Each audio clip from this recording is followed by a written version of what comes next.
of your chair and vice chair as you have a new one starting this meeting. I am Jacob Payne. I'm with the City of Tempe. I will be the chair of this committee. And next to me is Adam Miller with the City of Phoenix. He will be our vice chair. For those speaking, for those around the table, please turn on your microphone when speaking. For those participating via Zoom, please state your name when making a comment or asking a question. The MAG public comment process allows members of the public to comment on items that fall under MAG's jurisdiction. If you would like to comment at today's meeting, please complete a request to speak form. MAG staff can assist with any questions you may have. If you parked in the garage, a validation stamp is available on the counter behind me. If you purchased a transit ticket to come to the meeting, please see staff for a ticket. Hearing assisted devices are available for MAG staff, and we will now begin the meeting with a roll call of all members. Thank you, Mr. Chair. Starting with Nick Lefwich, Apache Junction. Present. Beloka Belizamo, ADOT. Present. Cole Hunger, Avondale. Present. Andrea Marquez, Buckeye. Stacy Bridge Denzak, Carefree. Present. Stephen Perales, Cave Creek.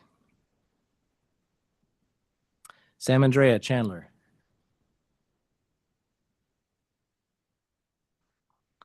Jose Macias, El Mirage.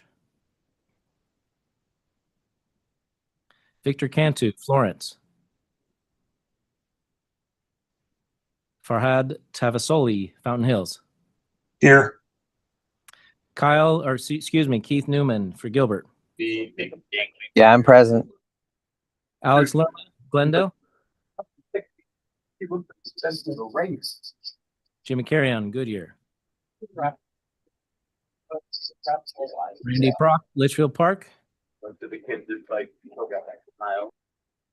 Rodolfo Lopez, Maricopa. Here. Rachel Applegate, Maricopa County. Here, Adam Cannon. Oh, excuse me, Adam. Yes, Yeah. thank you. Kelly Rorix, Mesa. Present. Man, Paradise Valley. Present. Just real quick, we're hearing some background talking from some members. If you could mute your microphone, if not talking at the moment, thank you. Evan Spencer, Peoria. Present. Adam Miller, Phoenix. Present. Nina Arredondo, Pinal County. Present. Sarah Clark, Queen Creek. Here. Brian Myers, SRP, Salt River. Nick Carroll, Scottsdale. Present. Lloyd Abrams, Surprise. Present. Jacob Payne, Tempe. Here. Anish from RPTA. Present. Dee McGarry, Wickenburg. Gregory Arrington, Youngtown. Thank you, Mr. Chair. We have a quorum. Thank you. Our next item is the call to the audience. This is the opportunity for the public to comment on items that fall under MAG's jurisdiction that are not on the agenda. Informational items or items on the agenda for discussion and not for action. 15 minutes will be provided for the call to audience unless the chair requests an exception to this limit. I have received no request to speak for the call for the audience. MAG also provides the opportunity for members of the public to submit written comments via the MAG website. Any comments received 2 hours prior to the meeting have been shared with committee members in advance of the meeting for consideration and will be included in the formal meeting minutes. Staff, have we received any online comments for the call to the audience? Thank you, Chair. We've received no written comments. Thank you. All right, our next item is the approval of the meeting minutes.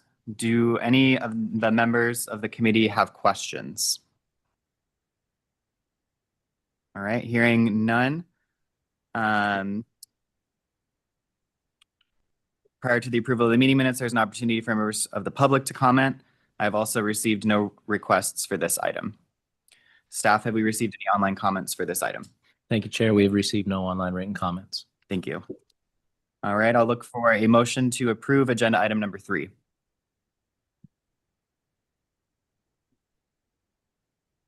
I'll move to approve agenda item number 3. Thank you. We have a motion from Adam Miller. Is there a second?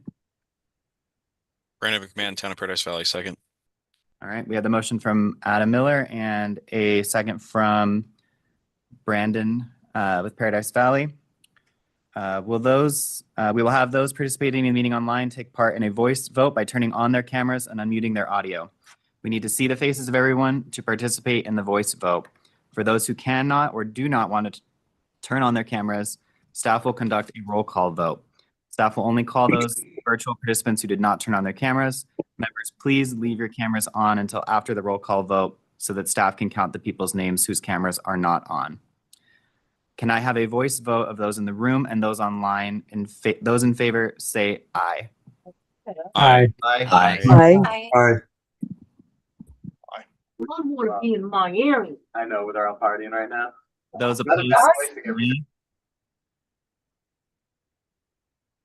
All right, members, please leave your cameras on. Oh, an abstention. Is there anyone in abstention of the minutes? I'll abstain. I wasn't present at the meeting. Okay, thank you. Members, please leave your cameras on. Staff, can you take a roll call of the members participating virtually who did not turn on their camera? Thank you, Mr. Chair. Farhad, how do you vote? Aye. I'm sorry. Let me turn on my camera here. That's okay. There we go. There we go. Go ahead. Sam, Andrea?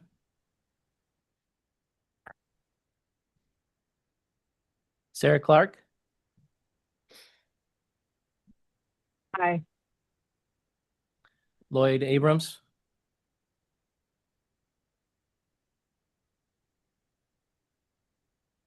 And Victor Cantu?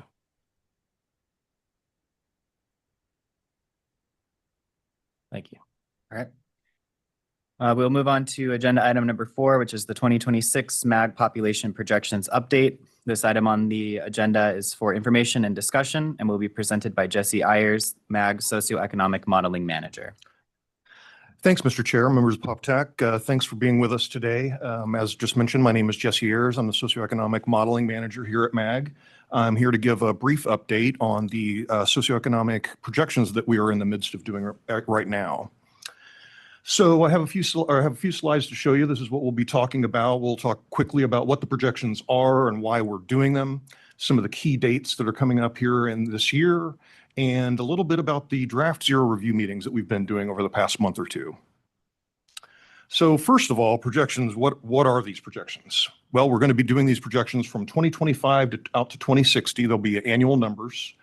We'll do population by various types. We have resident population, seasonal population, transient population, and group quarters population. We do housing by type. We have single and multifamily. And we also project employment by industry sector and land use categories.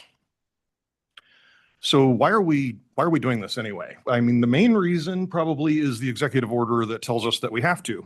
This executive order spells out the schedule for which we do these, and that is 3 times per decade.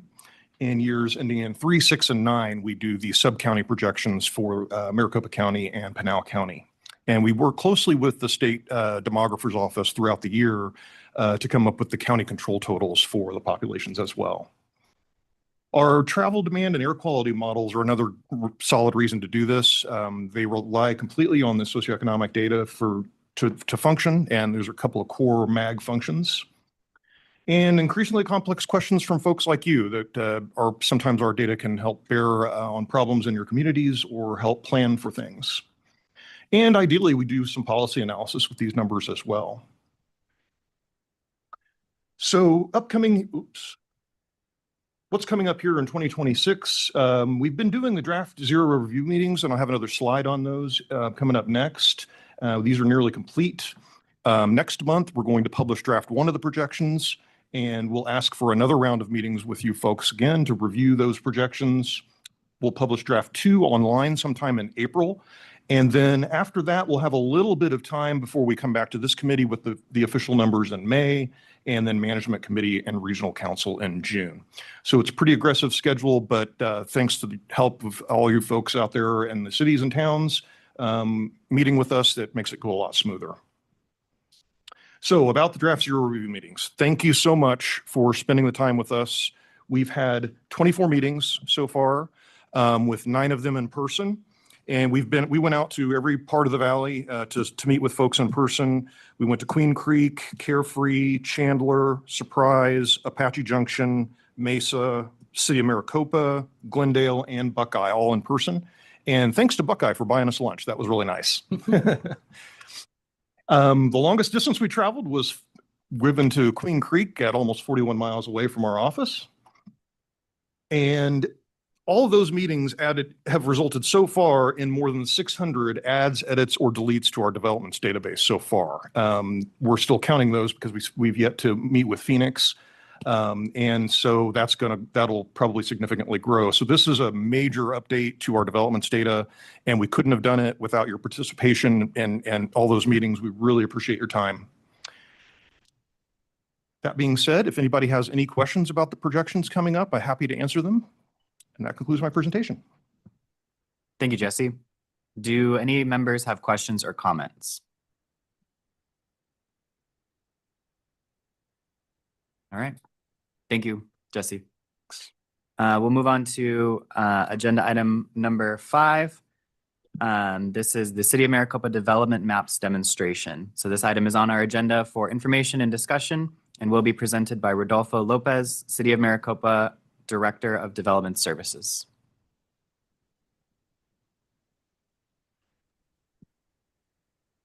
Okay. Hello, everyone. Rodolfo Lopez, Development Services Director for the city. Can you guys hear me? Yes. Okay. When the MAG team came out to City of Maricopa, I also showcased a couple things that has helped the City of Maricopa when it comes to identifying our, what's in the pipeline, or how many dwelling units do we have, or what's in the current entitlement process. So over the years, we've been able to establish some data sets with GIS, and I want to kind of showcase these guys to the rest of the MAG members as well. Let me go ahead and start to share my screen.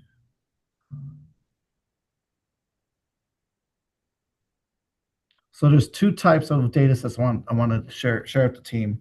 One is our pipeline map, which over the years, I think a lot of cities, valley-wide, even coast to coast. Let me see. Am I sharing the wrong screen? I think I am. Stop sharing. Okay. Everyone can see my web browser? Yeah, we can see it, Rudy. Thank you. Yeah, a lot of cities over the past 5+ years have started to develop web maps that can further guide residents, council members, leadership, stakeholders, brokers of what's happening in their own jurisdictional city. We've done the same thing. We've just done a little additional information. So this is our pipeline map. It's what's new Maricopa. We have 2 different tabs, one for commercial projects, one for residential projects.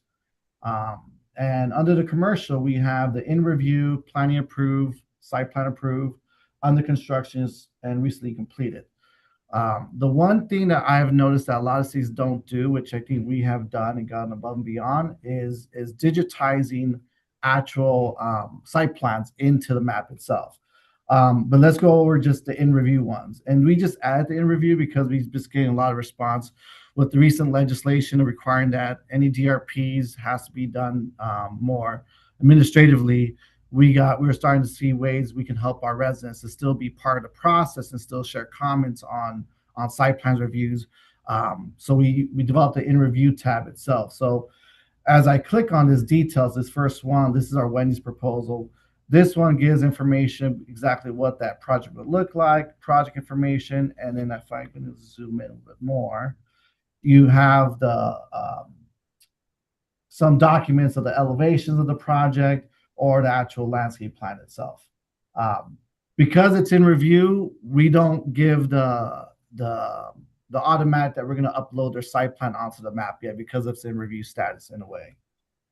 But as I toggle through the individual projects, notice how the web map automatically kind of just pans out to that general location. This is our proposed Phoenix Surf Park. This is our Calvary Chapel. And this is one exception that we did upload the site plan, which I'll show you some other projects here. But this is how we would illustrate, superimpose that site plan into the actual mapping to give our residents, stakeholders, commercial brokers, leaders information about that project. And again, as you scroll down, you have information of what exactly that site plan entails. So again, toggling through several sites itself, you see Fast and Friendly Car or Clean Free Car Wash, Black Rock Coffee. They'll zoom into that location, et cetera, et cetera. So that's our in review. When I go to our planning and approve, again, now we have actual, it's been approved to administrative process. We go into the details, click on details. This locates our West Bridge project. At this point, we don't upload the approved landscape plans and site plans. But again, what I mentioned is that we've superimposed the actual landscaping or site plan on the actual map. This is a trust bank.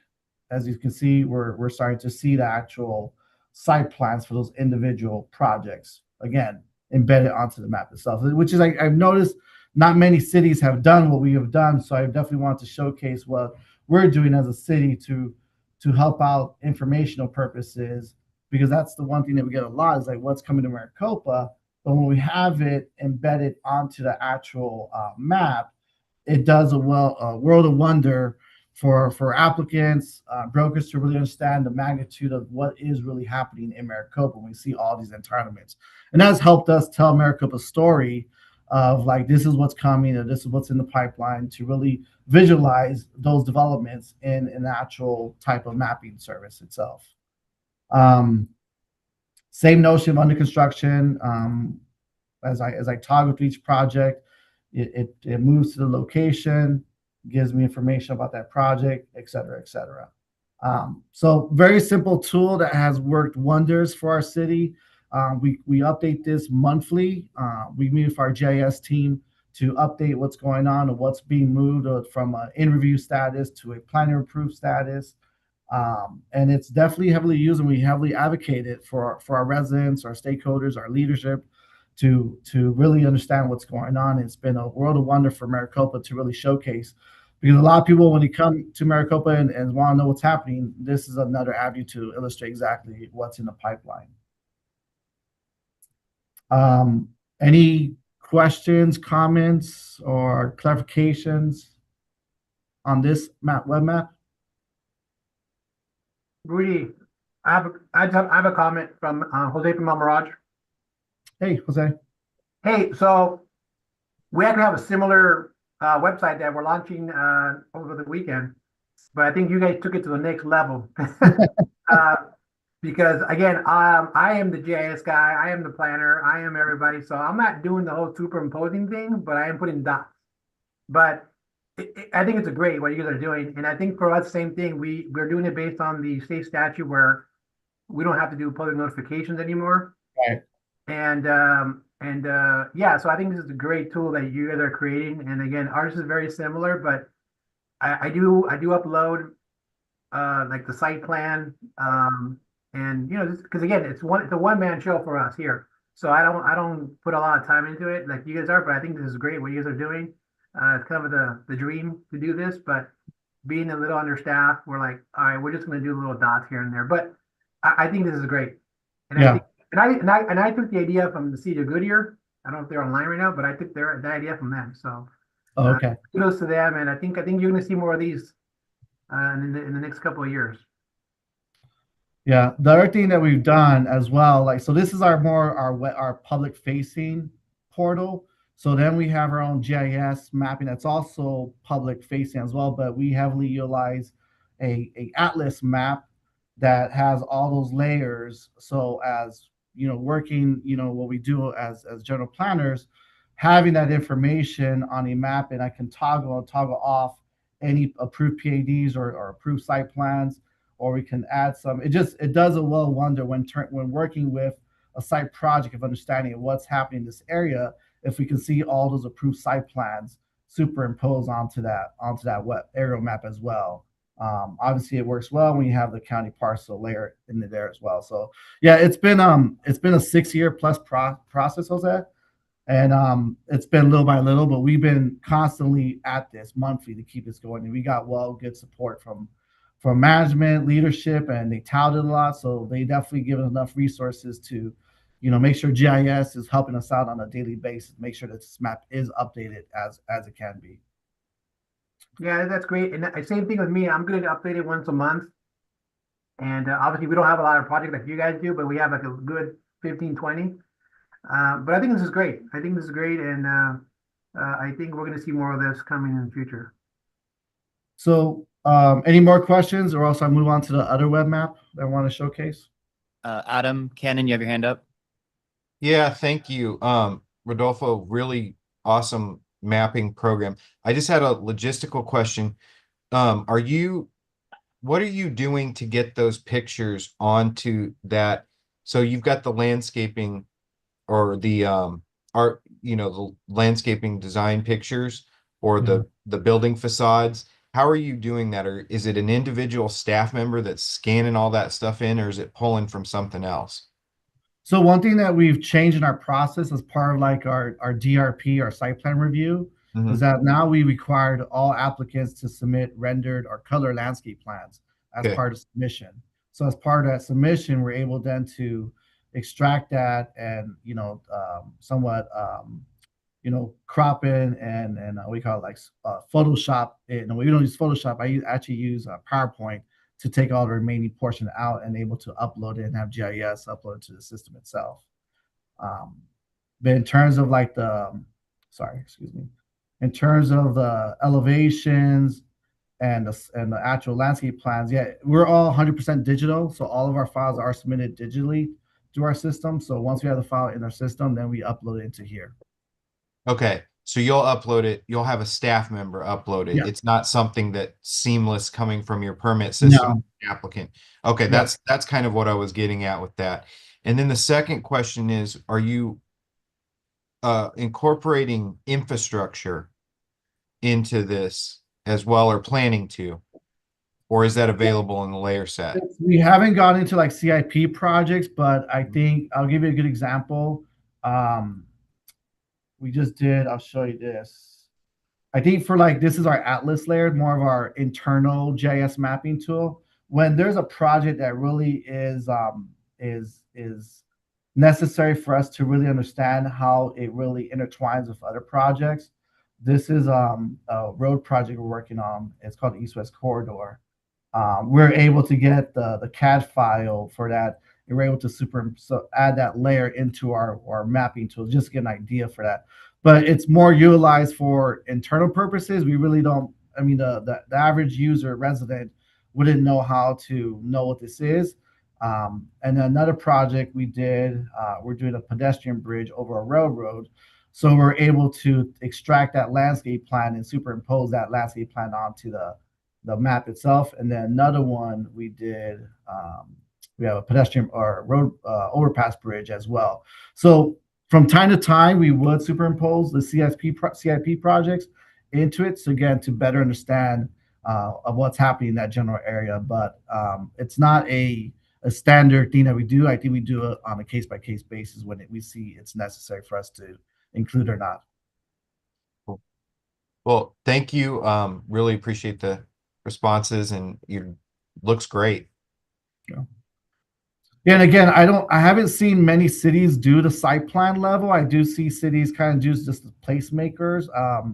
So I think the site plan is definitely very useful. I recommend any city, if they have the staff power and time to do so, I think it does a world of wonder to really, refer to applicants to go to the website to see what's coming, and then it reduces a lot of the questions from us from the counter or the phone calls of what's really happening in that when they can refer to the site itself. So that's helped us out a lot.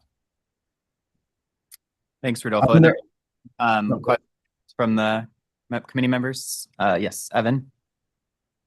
Hi, Adolfo. This is Evan Spencer with the City of Peoria. At what stages in the planning process are included and what are excluded? So kind of at what point in the process does your mapping start and where does it sort of stop? In other words, like Yeah, no. site beginning or? Yeah, so recently it started with just planning approved. Once we got the site plan approved, that was our indicator to go ahead and upload that into the web map. And just most recently with recent legislation, we just add the in review tab, which a lot of cities have that. We didn't do it, but now we start to include all of our projects in review. But the difference here is that we will not upload the site plan. So that's our indicator that it just shows this is our proposed fries. This shows a place marker, or where that proposed fries location is at, and then the documents that has been submitted so far. But again, once it's approved, then we start to trigger to upload the site plan into the web map. Okay, thank you.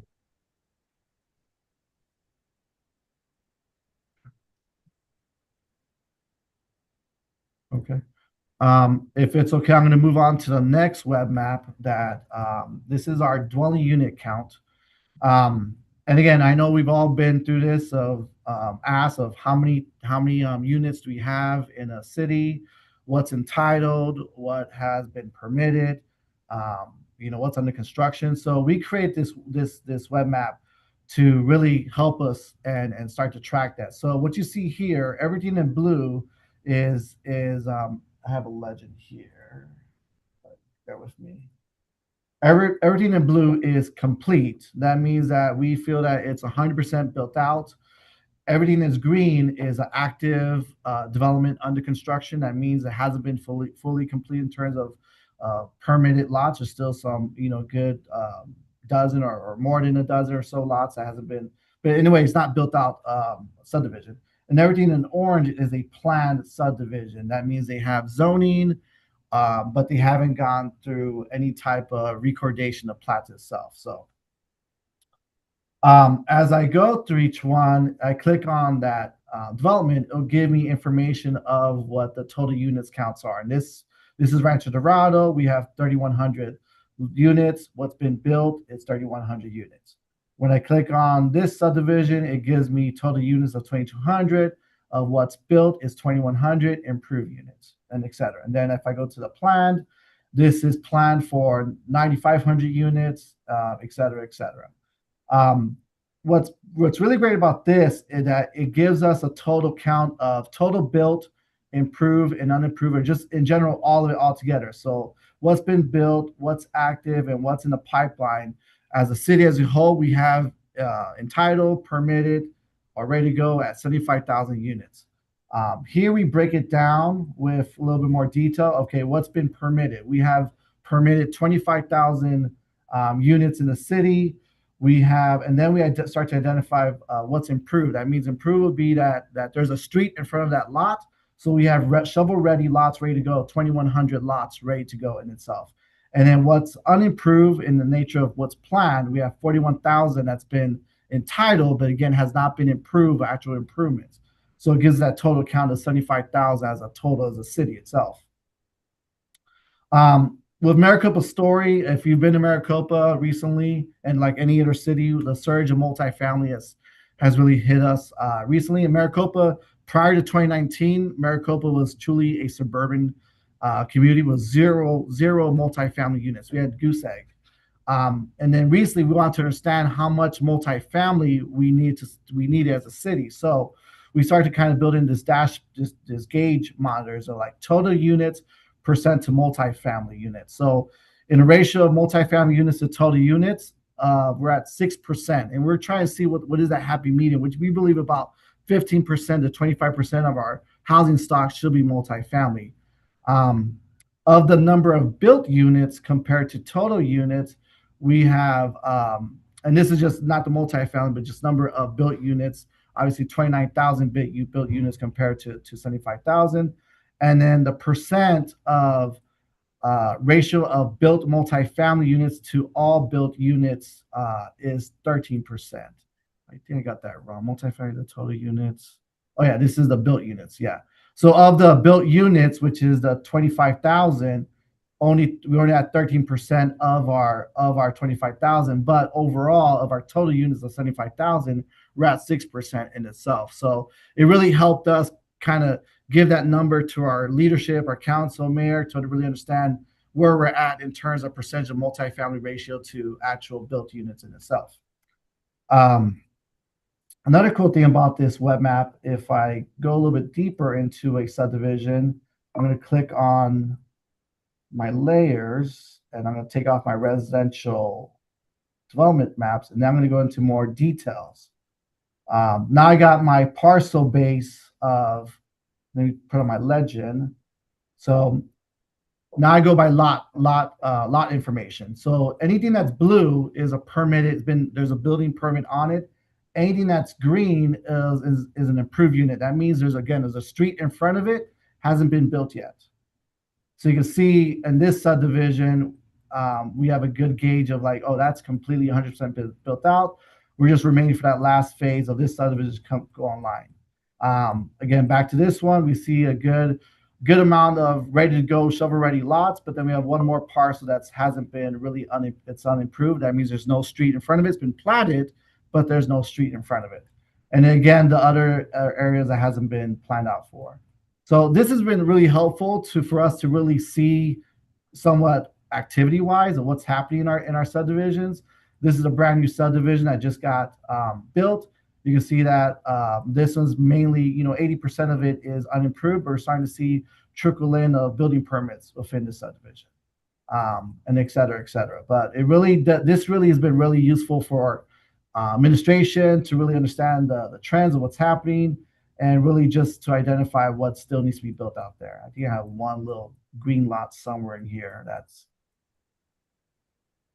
a couple in here. So yeah, I think this has been really useful. Again, we established this about 6 years ago because we get constantly asked of like, how many developments units X project is, and we just have a nice little dashboard, a web map that really can just go into that one. And we use this with Mac's team when we're doing that one-on-one sit-down meetings. It really was helpful just to get that data right then and there. So I'll be more than happy to answer any questions. That's pretty much it on it. Oh, also, I'm sorry, one more. Multifamily. We did the same thing for multifamily. Let me take some layers off.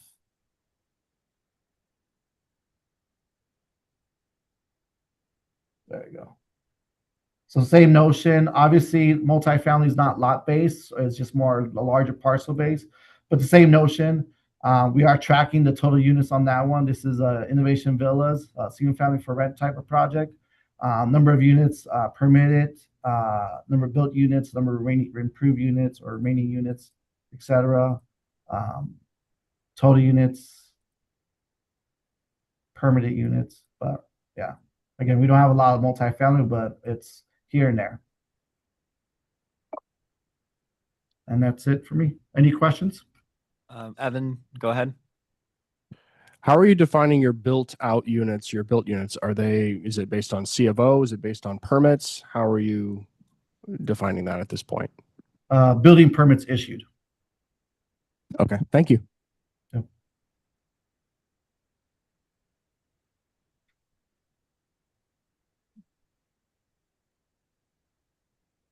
Hey, Rudy, this is Jacob. I have a question about this. So the status, as it moves along in the process, I'm assuming that this is, linked to a permit tracker and it happens automatically. Is that correct? No, it's not that. We do some manpower behind it. So again, we constantly meet. This is update quarterly. But the way we do it, we do have a report that from our permitting software, we will send that report to GIS and our post-flow GIS would go through it. And I assume there's a way where she's able to take that Excel spreadsheet and see what's been permitted or not, but somehow she's able to work her magic and get these total units updated in terms of what's been permitted and not been permitted. As long as it's parcel based, I think that's just how she's able to update it fairly quickly within her GIS mapping system. Thank you. Yeah, that is some magic for sure. Lots you're looking at. Yeah. Are there any other questions from committee members? All right, I'll close it out. Thanks again, Rudy, and I'll just echo some of the sentiments about these products. They're super useful, and you were inspiring me looking at that development project map. We have a similar online mapping function in Tempe that has kind of gone a little without love for some time. So inspired us. I want to say, I think Tempe was probably one of the first ones I started to see development maps. I think you guys used to do it on Google Earth at one point. So, but yeah, I was inspired by Tempe at one time to really do something here in Maricopa. So, wow. Circle. Yeah. Thank you. Okay. Thanks, everyone. All right. We will move on to agenda item number 6. This is population change trends in the U.S., Arizona, Maricopa, and Pinal counties. This item's on our agenda for information and discussion and will be presented by Peter Burnett, MAG Socioeconomic Data Manager. Thank you, Mr. Chair. Rudy, that was a great presentation. Thank you for showcasing your viewers. So today I'd like to present information on population trends and what's happening with that population. What better committee to present information about population than the Population Technical Advisory Committee? What we're going to be talking about today mostly involves what's happening with population rates locally, but also around the country. And what are the components of change that we're seeing? And when I say components, we're talking about natural change, which includes births and deaths, births minus deaths, and then migration, including domestic and international. What I'd like to do is showcase and show what's happening in the United States and then drill down to more local geographies of Arizona, and then in our MSA, and then look at what's happening with both Maricopa County and Pinal County. So some of you may have seen some recent articles highlighting how the population rate in the United States has gone down. And clearly this graph shows this is the absolute population increase year over year. And then that includes the rates. And I included the population just because when you're dealing with large, obviously the US is a large population, but when you're dealing with larger populations, you're obviously dealing with what looks like slower rates, but it's major increases in population. The key thing to note here in the US though, is that in 2025, the population grew at half the rate that it did in 2024. So it was about 0.5% growth, which was still, you know, over 1.5 million. So, but what's contributing to that slowdown in the growth in the United States? Well, international migration, or the slowdown of it, is the major component of that slowdown. So let's break it down a little bit, and let's start by looking at the births in the United States, and you can see since really it's pretty much steady over time. Deaths, there were a little bit of a drop in deaths, and so more births than deaths in the United States. But as this line shows here, the key component to the population decline is international migration. You see a sharp decline in 2025. The births outpaced deaths by 16.7%, or 519,000 people. So now looking at Arizona, it's also affected by international migration, as shown by the graph here. Follows a pretty similar pattern to the United States. We're also highlighting domestic migration on this one. The natural change, or the births minus the deaths, is in the darker blue color there. You can see that it's still positive on, it's almost 10,000 in Arizona, more births than deaths. The domestic migration slowed down in 2023, but has remained steady. But then again, as reflected in the nation, and it's happening in a lot of states, is the slowdown in international migration. That said, with that slowdown, it's still 30,000 people that migrated here internationally. And then the domestic migration combined, they both helped the state increase by over 60,000.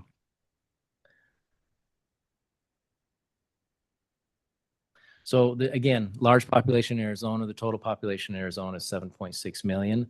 But even with that international migration slowdown, you're going to see the pace in Arizona doesn't show the same as the US. It's not as up and down. And so you can see here, it hovers around 1%. In 2024 is 1.4%, down to 0.9%. So not as much of a drop at that time. And to highlight the change, or I want to say the steadiness in population, Arizona is still in the top 10 in growth. As you see here, the table on the left highlights that Arizona's top 7 in absolute growth and grew by over 67,000 people. But on the right, we're top 8% top 8 out of the top 10 states in the country, and we're at 0.89% or just below 1%.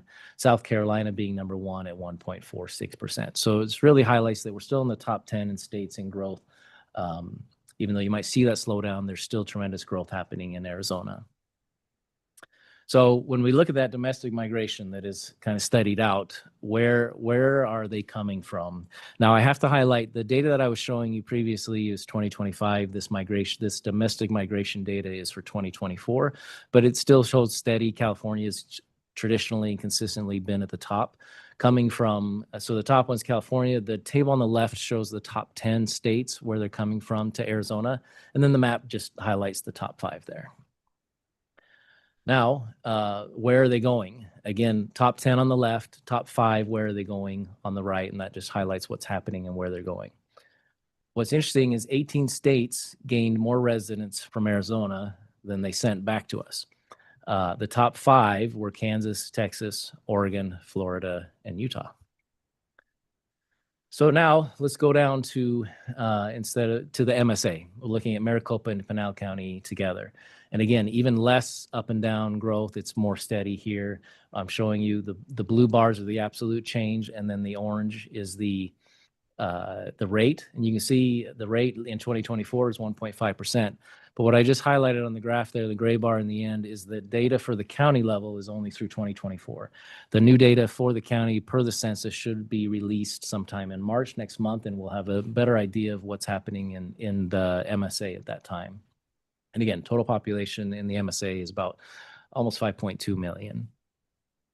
So let's look at, if we separate Maricopa and Pinal County and look at their components of change, it's a tale of 2 different stories here. So looking at Maricopa County first, for those that like to see numbers, I included the table at the bottom, but really the graph tells the story that international migration has been climbing since 2020 quite a bit in Maricopa County.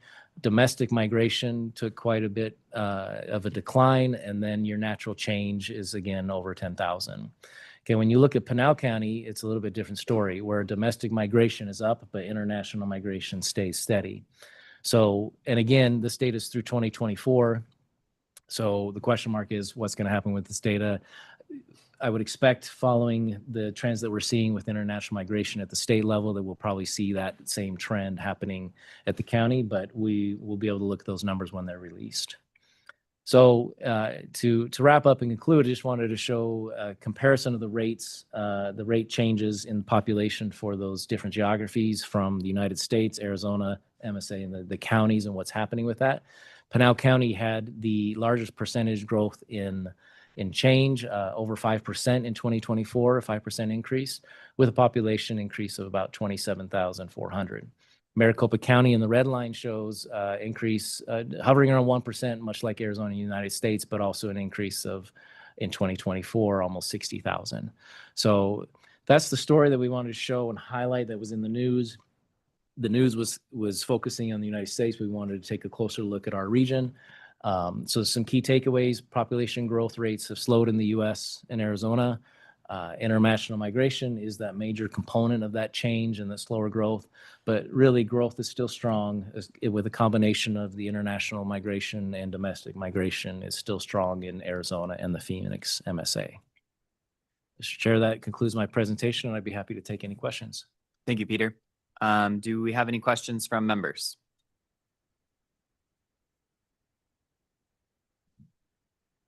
All right, hearing none. Thank you, Peter. We will move on to agenda item number 7, which is the 2025 MAG Employer Database Update. This item is on the agenda for information and discussion and will be presented by Michael Wu, MAG Senior Data Analyst. Thank you, Mr. Chair. Good morning, everyone. Members of the PopTech Committee. My name is Michael Wu, and I'm a data analyst here at MAG. Today, I would like to talk about the 2025 Regional Employer Database Updates. So very quickly, these are the topics that we will be going over in the presentation.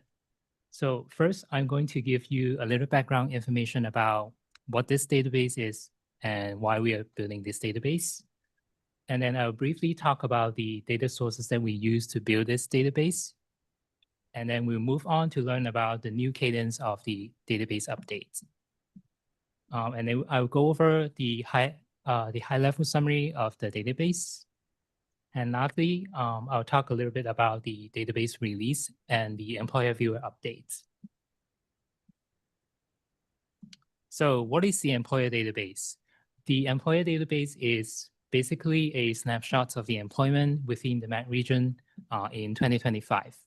And for the purpose of the employer database, the MAC region includes the entire Maricopa County and Pinal County. This database is trying to capture the local employers with 5 or more employees, as well as the foreign direct investment employer with 1 or more employees. This database is location-based. What that means is if there is no physical employer location, then it will not be included in the database. And the purpose of building this database are mainly for the employment projections, as well as running any economic development and growth analysis. And here's a list of data sources that we use to build the database. First, we have the Dun & Bradstreet data. That's used to capture the 5+ employers.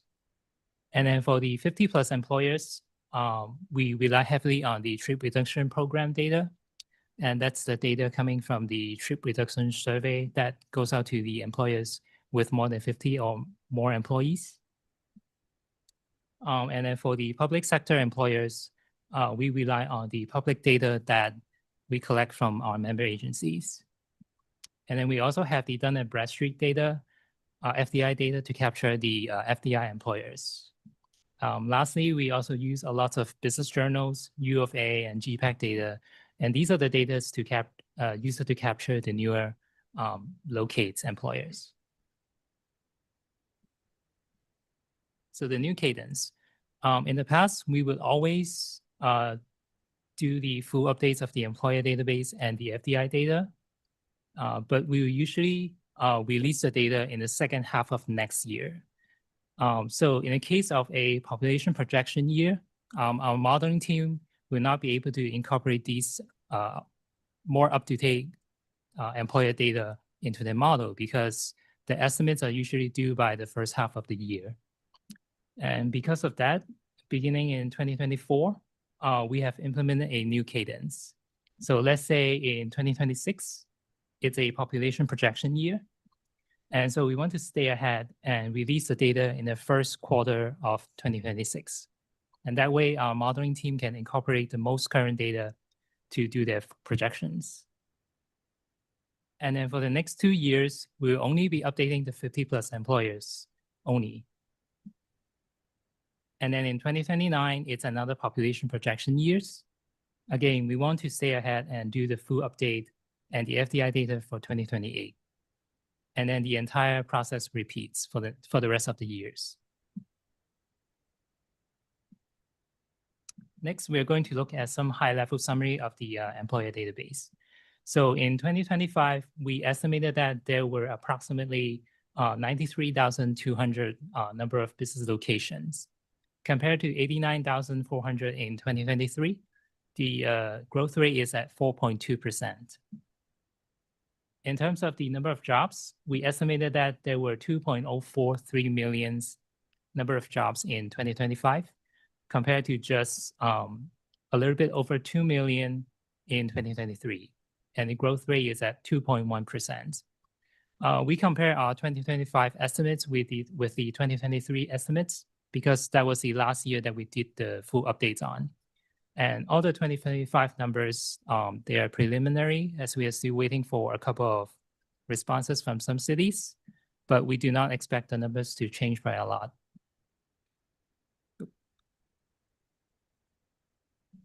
And this map shows the employment concentration. So the darker the color, the more concentration the job centers are. And the patterns are pretty much the same as what we have seen in the past. And then we can further break the number of business of location and the number of jobs by employer size. So in this bar chart, you will see 4 colors: dark blue, green, light blue, and red. And each color represents a different employer size. So very quickly, you can see that about 80% of the employer are quite small, and only 1%, and this is very common because it is very not surprising because it's easier to create a smaller business than a large business. And only 1% of the employer had 250 plus employees. But what's interesting is that 1% of 250 plus employers, it actually represents 27% of the total number of jobs. Whereas the smaller employers, they only made up 29% of the jobs, just 2 percentage points higher. And this line shows the top 10 largest employers. And on the left-hand side, it's the employer name. And in the middle of the table, it shows the total number of jobs that each employer supports. And on the right-hand side is the ranking of each employer in 2023 and 2025. We can see that the first 6 employers didn't really change despite of some ranking shift. But the overall top 10 employers is estimated at 180,000, which represent approximately 9% of total employment in the MEC region. Here's the top 10 industry distribution by job counts. So the dark blue color is for the 2025, and the light blue is for the 2023. First of all, the overall distribution didn't really change, with the healthcare and social assistance still being the largest sector in the MEC region, followed by the retail trade and accommodation and food services. In terms of the growth rates, we see that 8 out of 10 industry had an increase. Even though there are some decline in the educational services and the administrative and support services, their declines are minor. So they're still very stable in the 2 years. And the top 3 sectors with the largest employment gain were healthcare and social assistance, retail trade, professional, scientific, and technical services. All of them at about 23,000 jobs in the MEC region. Foreign direct investment. Foreign direct investment is vital to our economy because it brings in new capital and creates economic impact in the MEC region. It creates a lot of high quality paying jobs, and it's supporting additional employment across different sectors.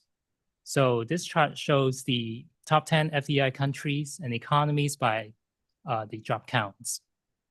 And here are some key highlights for the FDI data. So between 2023 and 2025, the FDI jobs grew by 6.9%.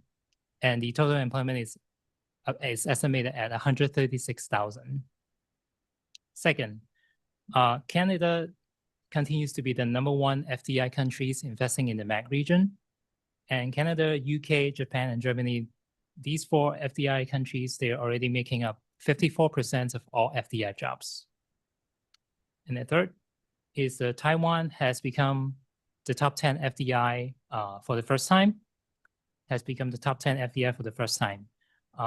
And the TSMC is currently the single largest FDI in the MEC region, creating more than 3,000 jobs.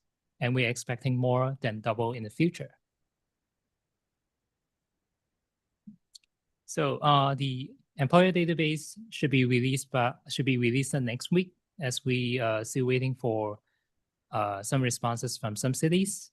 But at that time, we will be sending out an email and a license agreement to all the PopTech members and the economic developers. So if you would like to get a copy of that, you can just return a signed agreement, and we will send you a link to download the data. As soon as the data is released, our developers will be updating the employer viewer shortly. And once the employer viewer is updated, you can go on to our acmec.gov and generate either standard or custom reports for your use case. And I also wanted to mention that there is a data editing feature on the employer viewer where if you click on any points, and there's an edit button where you can send us the correct information in case you see any inaccurate information. And lastly, if there is any data that you cannot get out of the employer viewer, you can let us know and we'll be happy to get those for you. And this concludes my presentation, and I'm happy to take any questions. Thank you, Michael. Do we have any questions from the members? All right. Thanks Thank again, you. Michael. Thank you.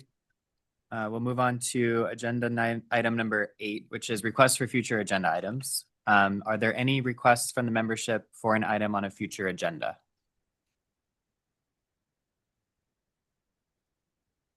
All right, hearing none. The next agenda item is comments from the committee. Are there any comments or announcements from the membership? All right. Well, hearing none, the last item on our meeting agenda is adjournment.